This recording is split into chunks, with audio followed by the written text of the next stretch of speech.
नमस्कार। कल हमने हिंदी साहित्य केंद्र भाषा के बारे में अध्ययन किया था। किसके बारे में अध्ययन किया था? भाषा के बारे में अध्ययन किया था। भाषा के जो अलग अलग रूप है, राष्ट्रभाषा, राजभाषा, बोलियां आदि का अध्ययन किया था। लेकिन आज हम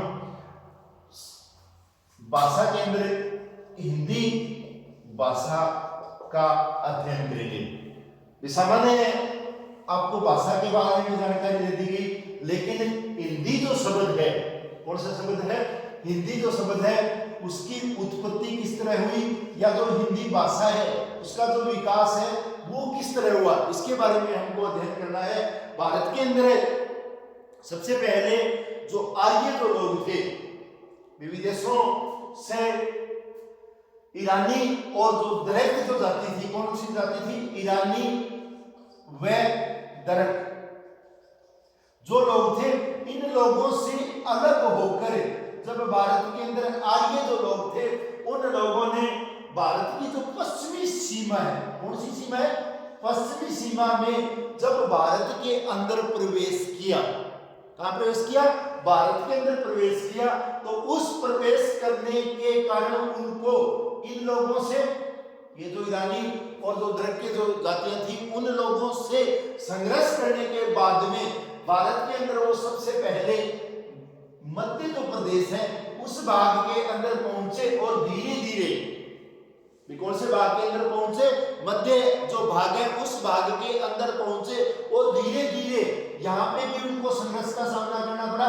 और धीरे धीरे ये क्या हो गए कि भारत का जो उत्तरी जो भाग है उस पूरे भाग के अंदर प्रविष्ट हो गए। हिंदी भाषा की जो उत्पत्ति है उस उत्पत्ति से पहले भारत के अंदर क्या भी ईरानी जो लोग रह रहे थे, ईरानी जो लोग थे उनसे अलग होकर जब आर्य जो लोग भारत के अंदर प्रवेश करते हैं और वो धीरे धीरे मध्य भारत के अंदर प्रवेश कर जाते हैं, और कौन से प्रांत के अंदर? सिंध प्रांत जो है पंजाब के अंदर, उस प्रांत के पास वो रहना शुरू कर देते हैं। सिंध प्रांत के अंदर जो सिंधु जो लोग थे पहले, कौन से जो लोग थे? सिंधु जो लोग थे, वो लोग सह का प्रयोग किसमें करते थे? है के अंदर करते थे। सह का प्रयोग किस प्रकार करते थे? है का प्रयोग करते थे। और वहां पे जो लोग आके रहने लगे उनको क्या कहने लगे? सिंध कहने लगे। क्या कहने लगे? सिंध कहने लगे। और उनको धीरे धीरे क्या कहा? सिंधु कहा। और सिंधु यहां पे सह का प्रयोग है के अंदर करते हैं तो वो क्या हो गए? हिंदू हो गए। और उनके द्वारा जो भाषा बोली जाती थी वो क्या कहलाती? इंदुई, अर्थात हिंदुओं द्वारा जो बोली जा रही थी उस भाषा को क्या कहते थे? हिंदी कहते थे। अब हमें अनुमान हो गया कि हिंदी जो शब्द है उस शब्द का उत्पत्ति किस तरह हुई। भारत के अंदर जो आर्य जो लोग आए थे वो लोग भारत के अलग अलग जब भागों के अंदर फैले और अलग अलग भागों के अंदर जब वो सिंधु प्रांत के पास रह रहे हैं और वहां के जो लोग हैं उन लोगों द्वारा उनको सह से हिंदू कहा गया, और हिंदुओं द्वारा बोली जाने वाली भाषा को उन्होंने क्या कहा? हिंदी कहा।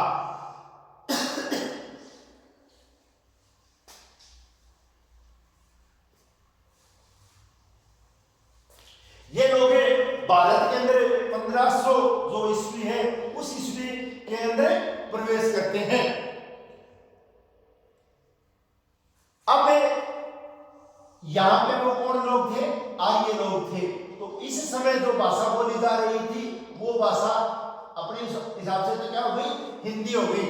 लेकिन हिंदी के रूप तक पहुंचने से पहले इस भाषा को अलग अलग रूपों में बांटा गया है। जो सबसे पहले एक नंबर जो रूप है वो है प्राचीन आर्य भाषा।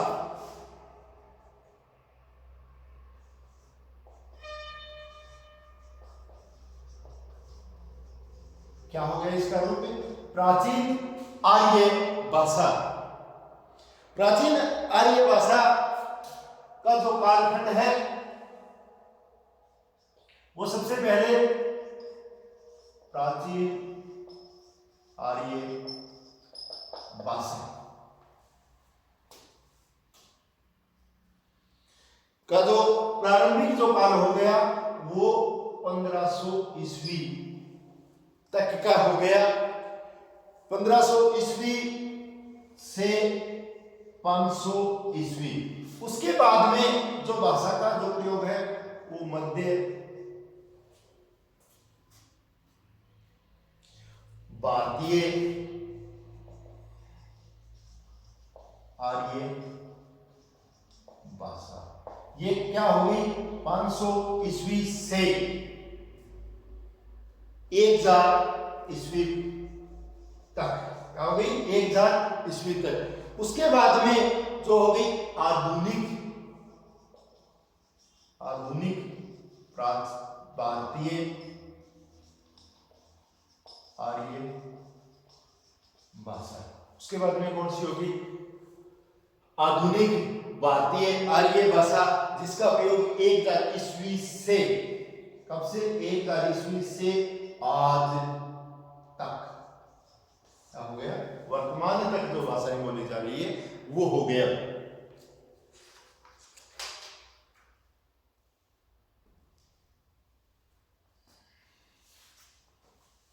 अब इसका जो रूप है, प्राचीन जो आर्य भाषाएं हैं वो किस तरह हुई, भारत के अंदर जो पहले जो लोग रह रहे थे या भारत के अंदर बाद में जो लोग आए उन लोगों द्वारा अलग अलग जो भाषाओं का प्रयोग किया जा रहा था, उस रूप के अंदर जो मूल निवासी थे उन मूल निवासियों द्वारा जो भाषा का प्रयोग किया जा रहा था वो भाषा कौन सी थी, संस्कृत थी। कौन सी भाषा थी, संस्कृत थी।